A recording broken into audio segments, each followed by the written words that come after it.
আল্লাহর পথে কেউ যদি নিহত হয়ে যায়, মারা যায়, সে তো শহীদ। শহীদ শব্দের অর্থ হচ্ছে সাক্ষ্য, সাক্ষী। বলেন তো কি? আরো জোরে বলেন। সাক্ষ্য, সাক্ষী।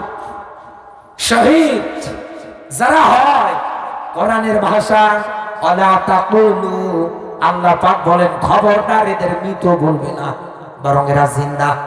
এরা আমি আল্লাহর কাছ থেকে রিজিক পায়। এখান থেকে এটাই প্রমাণিত, শহীদ যারা হয় আল্লাহর কোরআনের ভাষা অনুযায়ী তারা মরে না, তারা জিন্দা থাকে। আমার আল্লাহ তাদেরকে রিজিক পর্যন্ত দেয়। কিন্তু বাস্তবতায় দুনিয়ায় আমরা তো তাদেরকে জীবিত পাই না, তারা তো মারা যায়।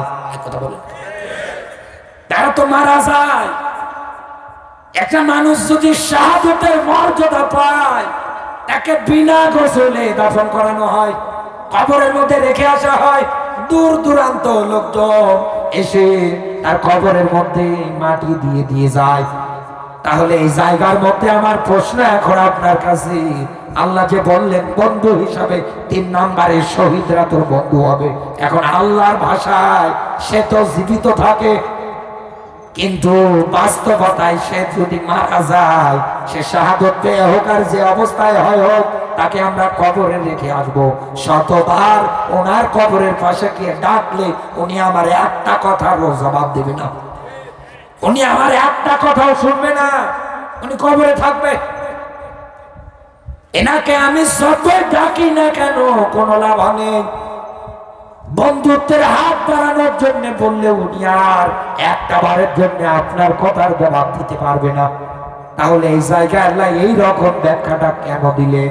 আল্লাহর বান্দা তো কবরে, তো বন্ধুত্ব হবে কার সঙ্গে? ভালো করে মেলাবেন। আল্লাহ রাব্বুল আলামিন আয়াতের মধ্যে এটাই ব্যাখ্যা দিয়েছে, এই দুনিয়ার ময়দানে আমার এই বান্দা যতদিন বেঁচে থাকবে, কারণ ওর চাওয়া একটাই, আলালাহুল খুলকলাম, সৃষ্টি যার জমিনে একমাত্র আইন চলবে তার। কোন লেনিন কালমাসের আব্রাহাম লিঙ্কনের তৈরিকৃত রাজনীতি চলবে না, সংবিধানও চলবে না, কারণ কোরআনটাই হচ্ছে সংবিধান। এটা কায়েম হয়ে যাবে। একাধারে চেষ্টা চালাচ্ছে। আল্লাহর বান্দা জানে আল্লাযী খলাকাল মাউতা ওয়াল হায়াতা, আল্লাহ সবার আগে মরণ বানিয়েছে, এরপরে আল্লাহর ব্যাখ্যা হায়াতা। আল্লাহ বলেন আমি হায়াত বানিয়েছি। যেই লোকটা ইসলামী আন্দোলন করে, যেই লোকটা কোরআন প্রতিষ্ঠার জন্য ভূমিকা রাখে, এই লোকটা দুনিয়ায় জানে কখন কোন জায়গায় আমাকে জালেমেরা বিনা কারণে দুনিয়া থেকে বিদায় করে দেবে, আমি নিজেও জানি না। আমি যদি মারা যাই, আমার একটাই তামান্না থাকবে, আমি যেন শাহাদতের পেয়ালা পান করি। আল্লাহ যেন আমাকে শাহাদতের মর্যাদা দিয়ে বরণ করে নেয়।